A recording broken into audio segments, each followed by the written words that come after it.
Saan kayo nanggaling? Sa labas. Namasyal lamang kami't naglakad-lakad.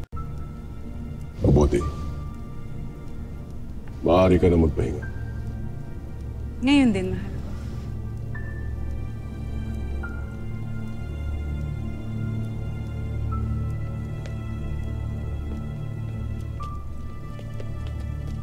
Asval, alam mo bang nasa Sapiro na sa inyong matandang palasyo si Namihan? Nais kong isama mo si Agani at tingnan kung tama nga ang inuulat ng aking mga olarka. Susunod, mahal na hari.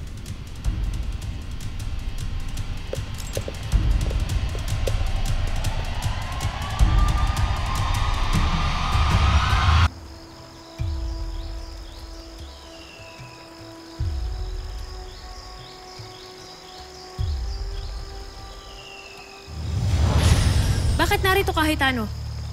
Bakit hindi ka nagbalik sa aking kuta?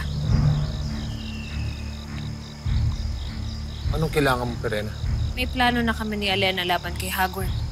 Halika't pag-usapan na lamang natin sa aking tirahan. Moltre!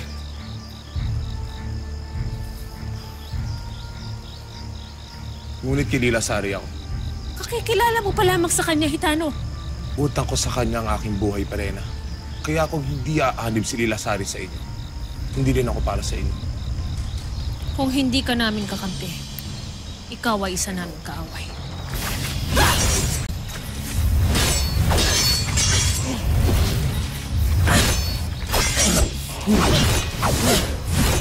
Ngunit sumumpa ka bilang kawal ng Lireo. Noon yun, nung reyna pa si Amiya. Kahit kailan, hindi kita tinuring na reyna. Pasnaya!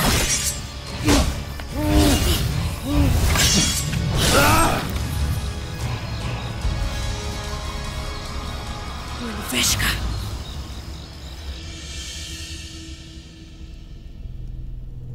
Totoo ba mga tinuran mo kay Perena kanina? Kakayanin nga ba natin kalabanin si Hagorn na tayo lang?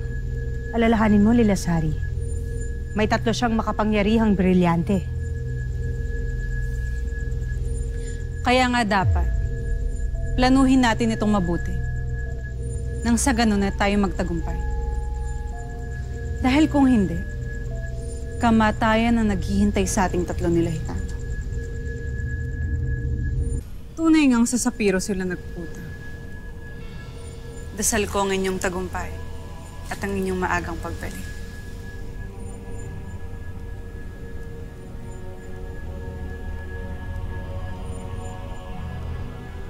Makakaasa ka, mahal ko.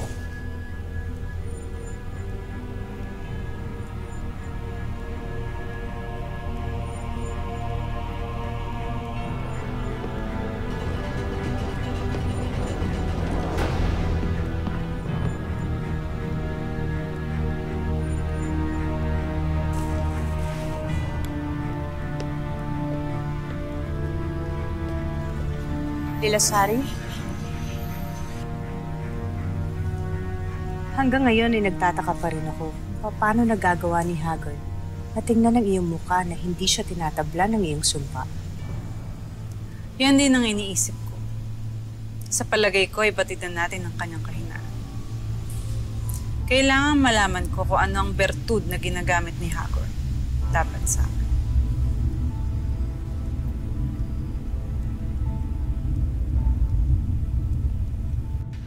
For exclusive videos and updates, log on to www.encantadia.com.ph.